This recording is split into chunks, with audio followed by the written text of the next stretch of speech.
Hello everyone, this is Real Super Jew 22, and over the past couple of weeks I've managed to get my hands on the Xbox One and PS4 for it to come out, and with the upcoming releases of both consoles I thought it was a good time to make a video about them. So I hope you enjoy. I've got a few photographs thrown in. Unfortunately there was only one for the PS4 since the guy there wasn't allowing anyone to take a picture while I was being a bit of a sneak and took one. So yeah, I do apologise for that. And also some of the pictures, especially for one of the games, might be a bit blurry because it's quite an actiony one, lots of movement, and my camera doesn't pick up movement very well. So I hope you enjoy a look at the lovely pictures. Yeah, sit back and relax. Let's kick it. So here it is, the first of the two consoles I looked at, the Xbox One, complete with huge Kinect camera as well, the world's most expensive paperweight to be. But it's a nice looking machine. I don't know if you can tell from these pictures, but it is quite big. It's nearly as long as my elbow to my end of my wrist. So it's a huge, hefty machine.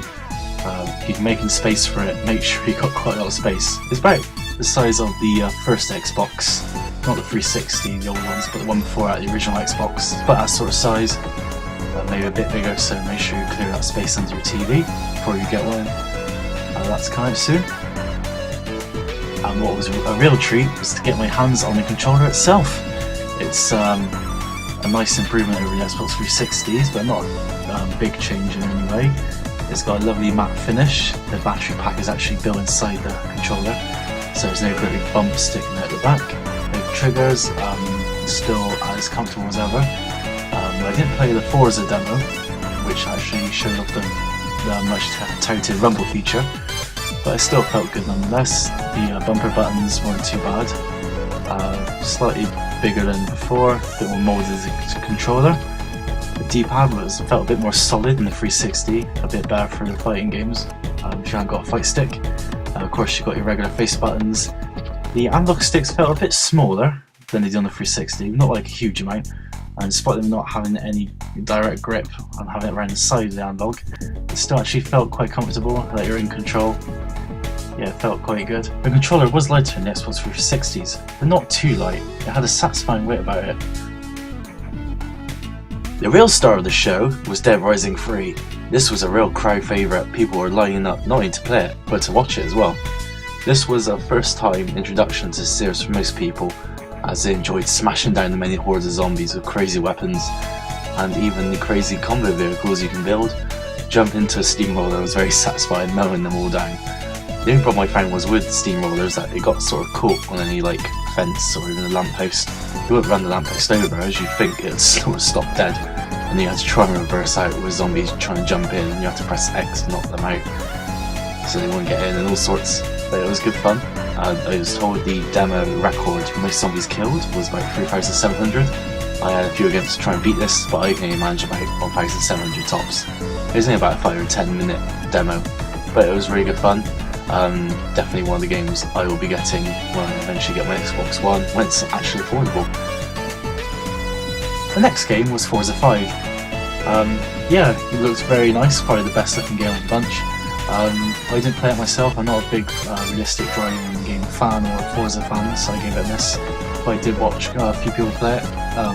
Thankfully there's quite a few options to turn on, a few things to assist you so you don't actually crash into the curve all the time, which is good, which is what my friend who I went with did.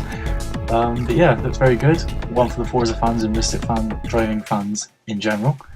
So it might be worth a try, and especially if you got it free bundled with your Xbox One a while ago on those special offers, then yeah, I suppose you can be looking forward to that one too. Then I spotted Rise, Son of Rome in the corner. This one was a 2-player co-op experience, and amazingly enough there was two machines dedicated to it, so 2 sets of people can have a go. It was fun, very fun, a bit clunky. The combat was a bit hit and miss.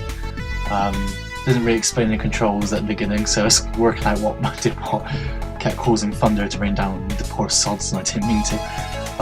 Very nice though, very gory. Reminds me of a sort of spiritual successor to Spartan Total War, which I have on your GameCube. But yeah, very nice. Again, graphically very good as well. I think Forza was slightly better polished in terms of the demo, but this is very impressive nonetheless. And thankfully when you played it, the arena changed differently as well, so it wasn't exactly the same experience every time. But yeah, it was good fun, kicking people to the fire pit. Yeah, it was good. Good but clunky. And by last, and by no means least, we have Killer Instinct, my favourite game of the night. Wow, I've seen a lot of this game beforehand, and it's incredible. It plays amazing. It's so fluid, and a lot of the muscle memory I have from the previous games I've managed to input here with my favourite character, Jago.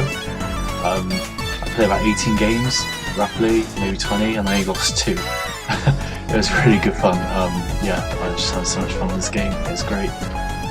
There's an older version of the game, an older build. There wasn't, as all the characters revealed, there was only a handful. But Jago, my main man, on the day, still kicking ass.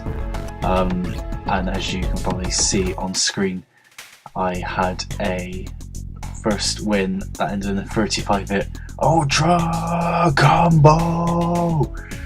It was amazing. So after you knock out your opponent, you can do a combo which gets harder and harder to keep going, and I managed to hit 35, so hopefully I can improve on that when I get the game in the future.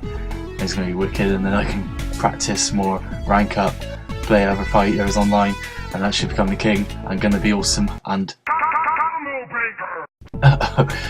sorry about that. Yeah, this game is really awesome, so much so that I actually pre-ordered the guidebook. I don't normally buy guidebooks, but I really want to get good at this game on a more competitive level when it comes out. And I also pre-ordered the Pin Ultimate Edition, which is basically the full game, all the big stuff you get, as well as some fancy pins and a nice little case, etc. for it. Fortunately, this hasn't been released in UK, so I bought it for a bit of an extortionate amount on eBay. But it's going to be worth it. It's KI, man. It's got to be worth it. It's my favourite. Best son. The PS4 event that I attended was unfortunately a bit more disappointing. It had the booths, it had a decent amount of consoles to play, but unfortunately none of the games there were actually any killer apps, as it were. I thought there would be at least Killzone Shadowfall, but the only thing we had was a more polished version of FIFA and Knack, which Knack was okay, but I won't say it's going to be a console shifter when the console releases in a few weeks' time. And there was there's more PSN games than actual retail games coming out on it.